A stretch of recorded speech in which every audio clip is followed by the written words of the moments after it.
بادشاہ، یہ باتیں آپ چھوڑے، سیاست کی طرف آئے. یہ سیاست ہے اصل، الٹا قرآن کی آیتیں پڑھ کے ان کے مفہوم کو فٹ کیا جا رہا ہے. بدلو اس روش کو اگر چاہتے ہو اہل سنت علماء کا تحفظ ہو. ایک ہے رسول اللہ صلی اللہ علیہ وسلم صحابہ روایت کے ہم اس کا تحفظ، وہ تو پہلی بات ہے. اس کے بعد کم از کم اگر اس کا خیال نہیں تو اگر چاہتے ہو کہ اپنی مسجد مدرسے کا تحفظ ہو، علماء اہل سنت کا تحفظ ہو، مفتیان اکرام کا تحفظ ہو، طلباء کا تحفظ ہو، آپ کے حقوق کا تحفظ ہو، تو اپنی حیثیت اپنے مطالبات منوانے کے لیے جان ہتھیلی پر رکھ کر مولانا حق نواز کی طرح میدان میں نکلنا پڑے. شب کرنے سے بعد نہ پیار بنی ہے نہ اب بن سکتی ہے. ایک بار علماء کرام مولانا حق نواز کا طرز اپنا لے. انشاءاللہ مہینوں کی بات ہے، ہفتوں کی بات ہے، حکومت گھٹنے نہ ٹیک دے، دشمن تم دبا کر بھاگنے پر مجبور نہ ہو جائے کہ میرا نام بدل دے. میں نے پنڈی کے واقعہ پر منتیں کی تھی بڑے بڑے بزرگوں سے. میں نے کہا آپ کچھ بھی نہ کریں، میدان میں ہتھ کڑیاں بیڑیاں باہر ہم کھائیں گے، ہمارے کارکن کھائیں گے. آپ اتنا کر دیں کراچی، کوئٹہ، ملتان، لاہور، پشاور، راولپنڈی، بڑے شہروں میں بیٹھ کر یہ آپ بڑے بڑے جو صاحبان ہیں، بڑے بڑے صاحبان، یہ صرف پریس کانفرنس کر دے کہ خبردار. دیکھتے ہیں پھر یہاں کوئی بدماشی کرتا ہے، لیکن ان ہتوں کو اکیلا چھوڑ کر اوپر سے کہہ دیا کہ ہمارا کوئی تعلق نہیں. تو جس دن ان نے کہہ دیا کہ ہمارا کوئی تعلق نہیں، پھر کدھر جاؤ؟ پھر کدھر جاؤ؟ کدھر سے مدرسے آباد ہوں گے؟ کدھر سے ووٹ لو گے؟ کدھر سے جلوس نکالو گے جس دن اس قوم نے کہہ دیا ہمارا تعلق نہیں؟ اس لیے نہ تمہارے رویے سے ان کو باغی بناؤ، حکمرانوں کو بھی کہتا ہوں تم بھی اپنی پالیسیوں سے ان کو باغی نہ بناؤ.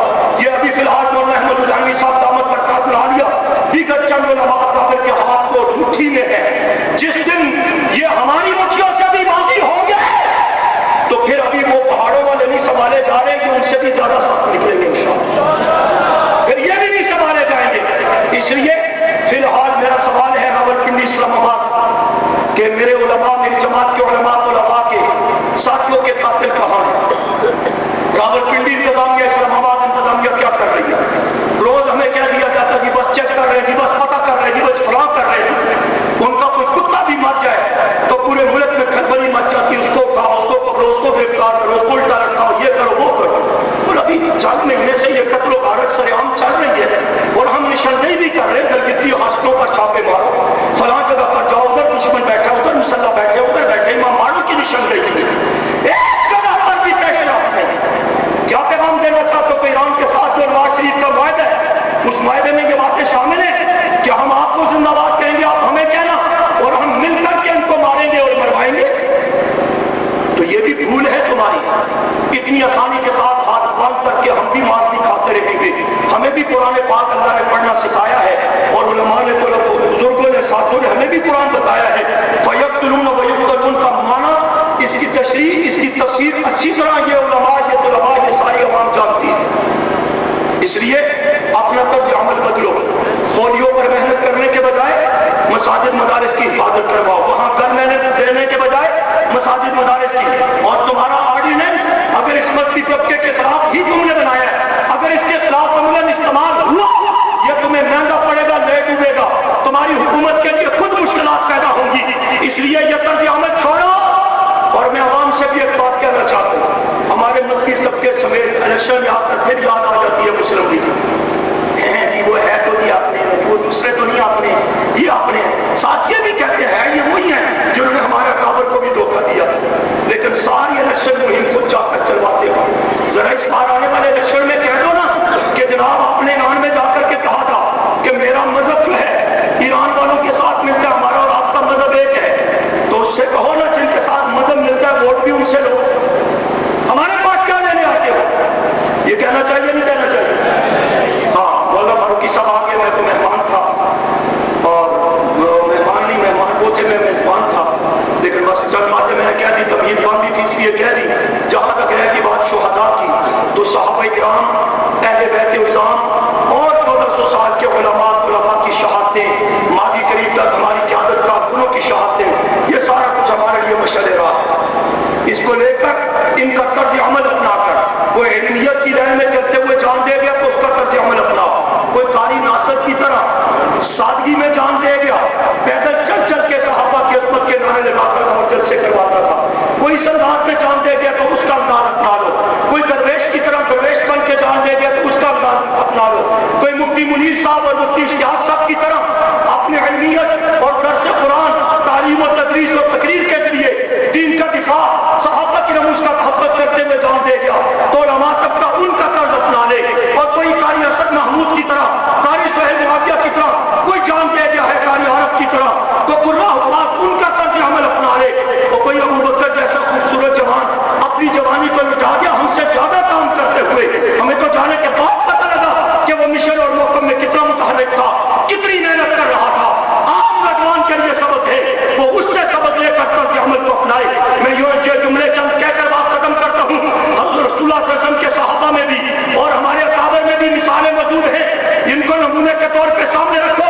حضرت مصعب بن عمیر رضی اللہ تعالیٰ رسول اللہ صلی اللہ علیہ وسلم کی آنکھوں میں انہیں دیکھ کر آنسو تھے. آپ کو کوئی وجہ تو تھی نا کہ جسے دیکھ کر نبوت کی آنکھوں میں آنسو آئے. حضور سے صحابہ نے پوچھا وجہ کیا؟ فرمایا یہ مصعب بن عمیر تھا جو کسی وقت مالدار گھرانے سے تعلق تھا نا, کسی وقت 200 درہم کا ایک ایک جوڑا پہن کر کے بڑی ٹھاٹ سے چلا کرتا تھا. آج میرے دین کے لیے, میری نبوت اور رسالت کے لیے اس کی حالت یہ ہے کہ چادر جو ہے پھٹی پرانی پہنی ہوئی اور نیچے لٹکتی ہوئی جا رہی ہے, سر ڈھانکتے ہیں جسم رہ جاتا ہے, جسم ڈھانکتے ہیں بدن رہ جاتا ہے. اس حالت کو دیکھ کر کے میری آنکھوں میں آنسو آ گئے. اور جس کے لیے نبوت کی آنکھوں میں آنسو آئے اس نے نبوت کے لیے اپنے خون کے قطرے بہائے. جنگ کے میدان میں مہاجرین کا علم ان کے ہاتھ میں تھا, دشمن نے حملہ کیا, ہاتھ کٹ گیا تو اس نوجوان نے علم نہیں چھوڑ دیا, میرا جماعت سے کوئی تعلق نہیں, میں زخمی ہو گیا, میں نے بڑی قربانی دی. یہ بھی ایک چکر ہے ہمارے اندر, کہتے کہ بڑی قربانی دے دی اللہ کی سارا, چاہے وہ اٹھ کر کے جلسوں میں ہلڑ بازیاں کرے, گانے لگائے, شرارتیں کرے, بہت بڑی قربانی کا نعمت ہے.